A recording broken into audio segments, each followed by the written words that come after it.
Darbhanga airport से एक बड़ी खबर है, जहां दरभंगा एयरपोर्ट पर लगाई जा रही है कैट 2 लाइटिंग प्रणाली, मगर काम आएगा इस जाड़े की धुंध के बाद। जी हां, कारण यह है कि टर्मिनल बिल्डिंग का विस्तार दिसंबर 2023 तक पूरे होने की उम्मीद है, जबकि C80 लाइटिंग प्रणाली IF की ओर से अप्रैल 2024 तक पूरे होने की उम्मीद है।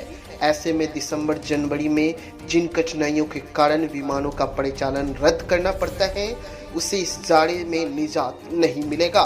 नागरिक विमान मंत्री से जो बातें हुई थी, जिसमें यह बात कही गई हुई थी, कम दृश्यता परिस्थिति में सुगम विमान परिचालन के लिए आवश्यक उपकरण स्थापित करने की मांग लगातार की जा रही थी।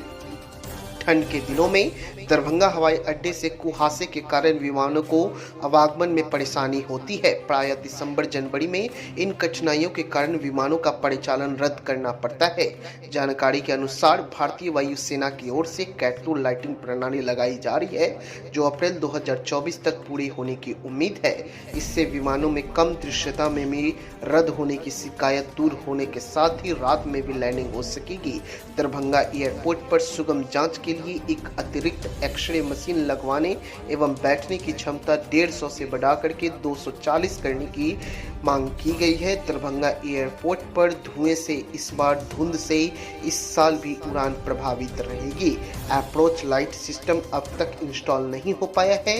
इससे दरभंगा एयरपोर्ट से उड़ान सेवा एक बार फिर से ठंड में प्रभावित रहेगी। धुंध के कारण कम विजिबिलिटी में अधिकांश विमानों को कैंसिल कर दिया जाता है लगातार वर्षों से।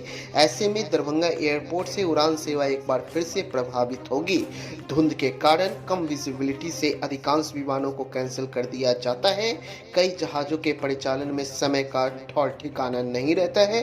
तो यह बड़ी खबर दरभंगा एयरपोर्ट से निकल कर आ रही है, जहां इस वर्ष भी धुंध के कारण हम विमान का उपयोग नहीं कर पाएंगे और हवाई उड़ान नहीं हो पाएगी। लगातार कई वर्षों से दरभंगा एयरपोर्ट पर यह मांग की जा रही है, लेकिन साल बे साल टाली जाती है। लेकिन दरभंगा एयरपोर्ट पर कैट 2 लाइटिंग प्रणाली का काम अब सिरे से चल रहा है। हालांकि देखना होगा अप्रैल 2024 में यह पूरा होगा या उसे भी बढ़ा दिया जाएगा, लेकिन उम्मीद जताई जा रही है कि अप्रैल 2024 तक लाइटिंग प्रणाली के काम हो जाएगी। जैसा कि आपको पता है, दिसंबर जनवरी में जिन कठिनाइयों के कारण विमानों का परिचालन रद्द करना पड़ता है, उससे इस जाड़े में निजात आपको नहीं मिल पाएगा। हालांकि देखा जाता है कई विमानों को डाइवर्ट कर दिया जाता है, तो कईयों का समय का ठिकाना नहीं रहता है। कई विमान अचानक मौसम खराब होने के कारण रद्द हो जाती है, जिससे यात्रियों को काफ़ी परेशानी होती है, लेकिन निजात नहीं मिल पाता है। इस साल भी धुंध में हमें यह परेशानी को सामना करना पड़ेगा।